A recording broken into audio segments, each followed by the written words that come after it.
masters of speed. This is Formula One.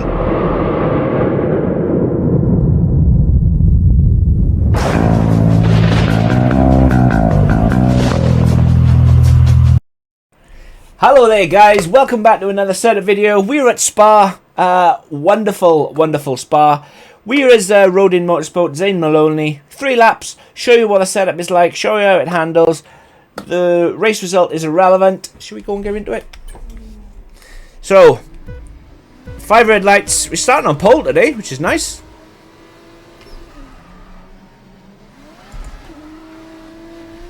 Bit of an okay getaway, not great. Gone a bit deep. So yeah, setup will be at the end. So we changed into 5th gear. Do not go into 6th, and you'll see why now. You lose so much speed when you get to the top of the hill, and then change just before the DRS button. If you want to, you change it to 6 and keep it in 6. You lose so much time to the cars behind.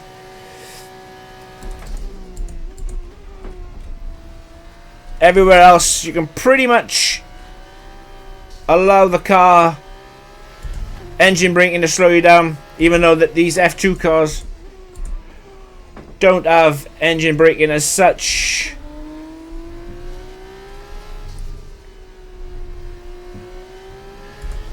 When you come off the throttle, the cars will slow down. A slight touch of the brakes, turn them in, drop it down a gear, and then out we go. That was poo on. And this is the part where the car absolutely comes alive for this setup. You can really pin it.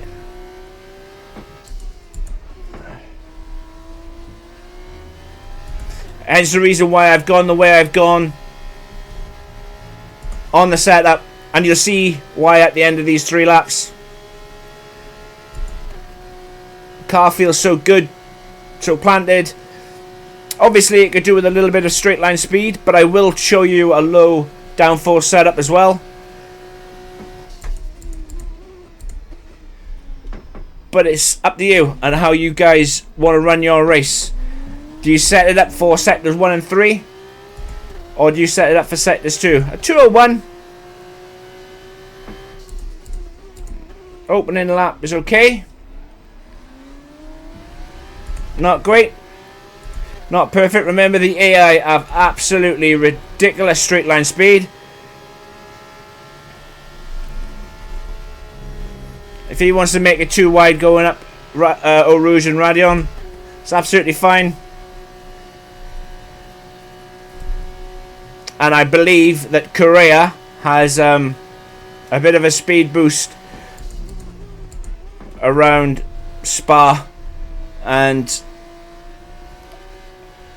if that is the case, I don't know, but if that is the case, I absolutely respect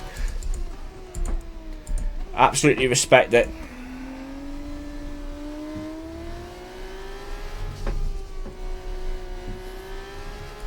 You really can throw this car in.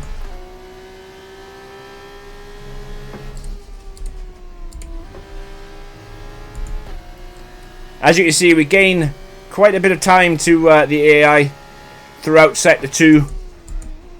The AI are just rapid anyway.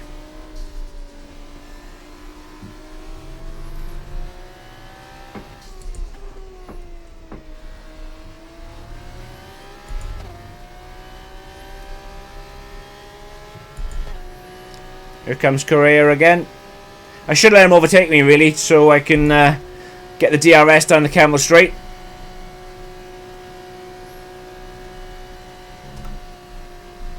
But that's okay. As I said before, the result isn't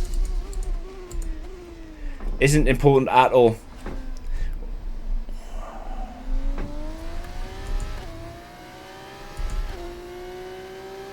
.58.7. In practice I was doing 56.9s, low 57s. Keeping in 5th gear.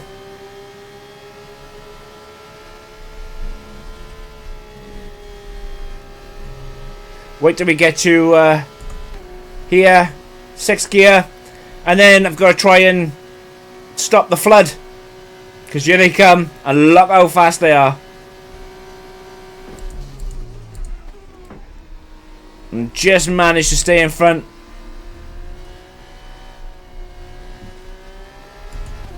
And with a bit of luck and sector 2 fast approaching, I should be able to hold them at bay. But Spa is such a long lap, and so much stuff happens when you race around Spa. The race is never over. Never over.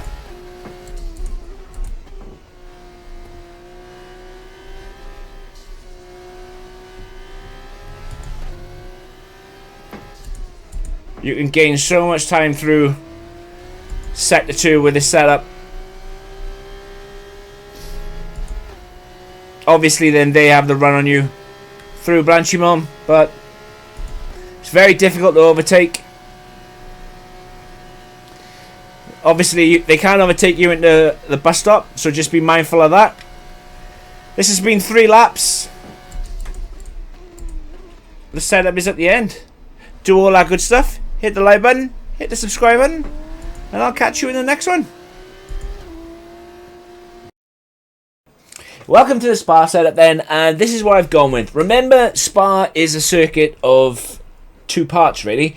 Even though there is 3 sectors, there is still 2 parts. So sector 1 and sector 3, they are the fast, flat out, very little corners, and you just go hell for leather. But sector 2, I find, is where you lose all the time. It is the part of the circuit that needs a lot of cornering speed, a lot of mechanical grip, and you can never get the setup set up correctly or perfectly for Spa. You either set the car up for sectors 1 and 3, or you set it up for sector 2, and that's kind of what I've gone with for this setup. I've gone with setting the car up for sector 2, but just bear with me, and I will give you a lower downforce for setup for sectors 1 and 3. So we'll ignore sector 2, which what I've got the car set up for right now, and then we'll just look at sectors 1 and 3. So if you want to do sectors 1 and 3, 12.4 will be absolutely fine. You could even go 12.3. Right? If you want to set the car up, everything else will stay the same. But if you want a lower downforce setup, 12.3, go for it. Go mad, go crazy. It'll be absolutely fine. But I've gone for sector 2 setup, so this is what I've gone with. 16 on the front and 4 on the rear. Transmission of 3070. You can run 2080 if you want, but for the sake of this setup, I've gone with 3070. Suspension geometry, meh. It's left, left, left, left. Out of the suspension, quite stiff and quite low on the ride height. So I've gone with 41 on the front suspension. Go with 12 on the rear. You could go a little bit lower if you wanted to. But yeah, I find the rear is absolutely fine. So for the sake of this setup, I've gone with 41.12. Going with the front anti-roll bar of 21. I've gone with the rear anti-roll bar of 21. So equal. It's absolutely fine. You can run 21.19 if you want. Like I said in the setup I did for Hungary, you can get away with running 21.21 pretty much everywhere on the roll bars if you wanted to. Same for F1. If you want to do roll bars 21.21, you'll be absolutely fine. I know people say that they can't do setups, but when you understand it a little bit, like, there isn't really that much to set up. Considering out of the 6 parts that you've got to a car setup for F1, 2 of them don't even work. Suspension geometry and tyres. Left, left, left, left on the suspension geometry. Max pressures. Job done. And then onto the ride height, I've gone with 19 on the front, and I've gone with 46 on the rear. I wouldn't recommend going any lower than 46 on the rear, simply because you bottom out up Eau Rouge and Radion. And And there is a curb that you can absolutely go skating on. Is it in the chicane, which is what, Le Comp? Is it Le Comp? I don't know, honestly. Names elude me. But yeah, I've gone with 41, 12, 21, 21, 19, 46. On to the brakes. I find the magic number for me is 99% on the pressures and 56, 57 on the brake bias. There is a couple of heavy braking zones into the bus stop at the end of Blanchimont. That's a very heavy braking zone. And then turn 1 is another heavy braking zone.